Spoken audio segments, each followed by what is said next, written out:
Welcome back. It's time now for your lunchtime sports. The Reggae Boyz will know their quarterfinal opponent at the CONCACAF Gold Cup with the completion of Group D fixtures this evening in the USA.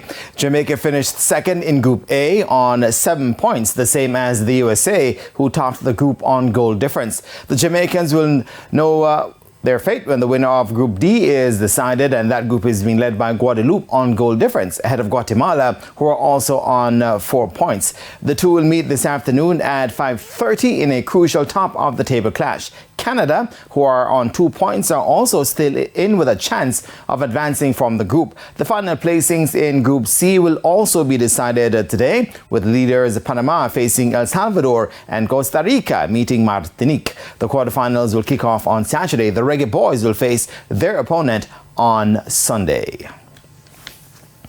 West Indies men will tour England in the summer of 2024 for a Athletics news now. Coach Steve Francis says his athletes could make up the bulk of the nation's team to the World Athletics Championships following the conclusion of this week's National Senior and Junior Championships. Francis expects big things from former national junior 100-meter record holder Tina Clayton next season, but is not ruling out a top quality performance at this week's championships.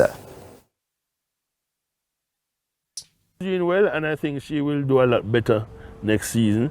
I can't tell you how fast she's going to run this season, because I know she's a person whose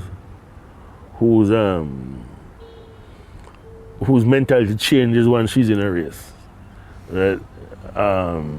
So we are yet to see, but I know that she's healthy, and she has made a lot of technical improvement, and her weight is coming down.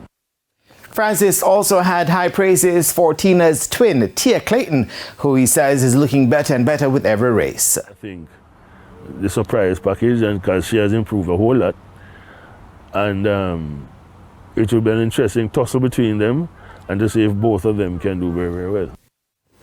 And Francis says his athletes are poised to once again dominate the proceedings. I think that the majority of sprinters on the Jamaica team could come from MVP. The National Junior and Senior Championships will run from July 6th to 9 with a live and exclusive coverage on TVJ, TVJSN, and One Spot Media with the radio coverage on Hits 92 FM. And Jamaica's medal tally has moved to 7 at the CAC Games, with 4 silver and 3 bronze at the end of yesterday's action in El Salvador and the Dominican Republic. Yannick Dale copped silver in the women's 100-meter final, which was won by St. Lucia's Julian Alfred. Dale clocked 11.39 seconds behind Alfred's 11.14. In other events, the mixed badminton team copped bronze with a 3-1 win over hosts El Salvador in their medal match. And that is it for your lunchtime sports. And I am Jermaine Brown. Shamela, back to you. Thank you, Jermaine. And that's the midday news. I'm Shamela Pullen. Join us at 7 for primetime news. On behalf of the news, sports and production teams, good afternoon.